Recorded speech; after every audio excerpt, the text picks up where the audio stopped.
सभी को सादर जय श्री कृष्ण।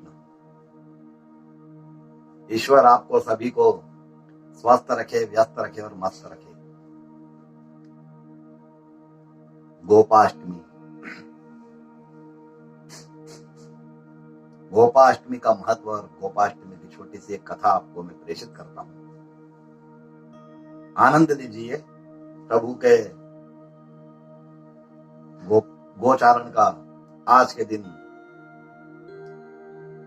गोचारण के लिए प्रभु प्रस्थान किया, गौ को वन में लेके गए गोपाष्टमी के दिन। आप सभी से मेरा निवेदन है, जिन्होंने मेरे चैनल को सब्सक्राइब नहीं किया है कृपया उसे सब्सक्राइब करें, बेल आइकन का बटन दबाएं, लाइक करें एवं कमेंट्स अवश्य करें। गोपाष्टमी का महत्व। भगवान श्री कृष्ण ने पौगंड अवस्था में प्रवेश किया।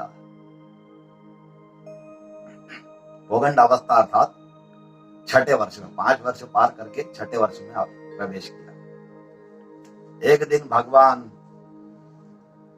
मैया से बोले, मैया अब हम बड़े हो गए हैं। मैया ने कहा, अच्छा लाला तुम बड़े हो गए हो, बताओ क्या करें। भगवान बोले, मैया हम बछड़े नहीं चराएंगे, अब हम गाय चराएंगे, अब हम बछड़े को नहीं चराएंगे। मैया ने कहा ठीक है, बाबा से पूछ लेना। मैया तो कभी मना ही नहीं करती लाला को। झट से भगवान बाबा से पूछने भी चले गए, हाथों हाथ, कहीं देरी ना हो जाए। लीला थी भगवान की, लीला रचना थी।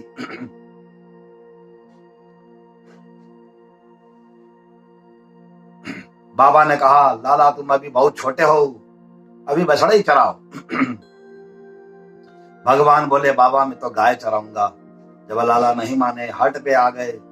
बाबा ने कहा ठीक है लाला, जाओ गुरु जी को बुला लाओ, पंडित जी को बुला लाओ, गोचारण का मुहूर्त देख करके बता देंगे। भगवान, सारी व्यवस्था पहले ही जमी हुई थी भगवान की, ये तो सिर्फ फॉर्मेलिटी निभाना थी। भगवान झट से गुरु जी के पास, पंडित जी के पास गए, बोले बाबा ने बुलाया है आपको, गौचारण का मुहूर्त देखना है, आप आज ही का मुहूर्त निकाल दीजिएगा। यदि आप ऐसा करेंगे तो मैं आपको बहुत सारा माखन दूंगा। गुरुजी हंसने लगे। गुरुजी पंडित जी घर पर पधार गए, पंचांग खोला और मुहूर्त को समय निकालने लगे। समय थोड़ा व्यतीत हो गया, अंगुलियों पर बार बार गिनते। तब बाबा ने पूछा, पंडित जी, गुरुजी क्या बात है, आप बार बार क्या गिन रहे हैं।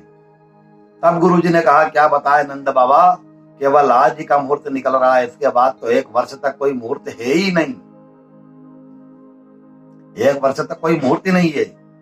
फिर बाबा आप क्या करते। प्रभु मंद मंद मुस्कुरा रहे थे, प्रभु की लीला काम कर रही थी। बाबा ने गोचारण की स्वीकृति दे दी। भगवान जिस समय जो काम करे वही मुहूर्त बन जाता है। भगवान जो काम जिस दिन करते हैं वही मुहूर्त बन जाता है। उसी दिन भगवान ने गोचारण शुरू कर दिया। गोपाष्टमी के दिन से गोचारण शुरू हुआ। यह शुभ दिन कार्तिक मास का गोपाष्टमी का दिन था। माता यशोदा ने लाला का श्रृंगार किया और जैसे ही पैरों में जूतियां पहनाने लगी तो बाबा बालकृष्ण ने मना कर दिया और कहने लगे, मैया यदि मेरी गौ जूते नहीं पहनती तो मैं क्यों पहनूं। यदि पहना सकती है तो सारी गायों को जूतियां पहना दो, फिर मैं भी पहन लूंगा। और भगवान जब तक वृंदावन में रहे प्रभु, तब तक उन्होंने न तो जूतियां, मोजड़ियां, जो भी उनके चरण पादुकाएं थी, उनको उन्होंने नहीं पहना। पैरों में जूतियां ही नहीं पहनी जब तक वृंदावन में रहे प्रभु। अब अपने सखाओं के साथ गौ चराते हुए वृंदावन में जाते और अपने चरणों से वृंदावन को अत्यंत पावन करते। बोलो वृंदावन बिहारी लाल की जय। और उनको भूमि को पावन करते। यह वन गौ के लिए हरी हरी घास से युक्त एवं रंग बिरंगे पुष्पों की आच्छादित हो रहा था। आगे आगे गौ, पीछे पीछे बांसुरी बजाते हुए श्याम सुंदर तदनंतर बलराम और फिर श्री कृष्ण, बलराम और श्री कृष्ण के यशगान का करते हुए ग्वाल बाल इस प्रकार विहार करने के लिए उन्होंने जब उस वन में प्रवेश किया, तब से गोचारण लीला करने लगे। भगवान श्री कृष्ण का गोविंद नाम भी गायों की रक्षा करने के कारण पड़ा। गौ की रक्षा करने के कारण से ही भगवान का नाम गोविंद पड़ा, क्योंकि भगवान कृष्ण ने गायों को तथा ग्वालों की रक्षा के लिए 7 दिन तक गोवर्धन पर्वत को अपनी छोटी कनिष्ठिका उंगली पर उठा करके रखा था। 8वें दिन इंद्र ने अपना अहं त्याग दिया, भगवान ने उसका मान भंग किया और भगवान कृष्ण की शरण में आए इंद्र भगवान।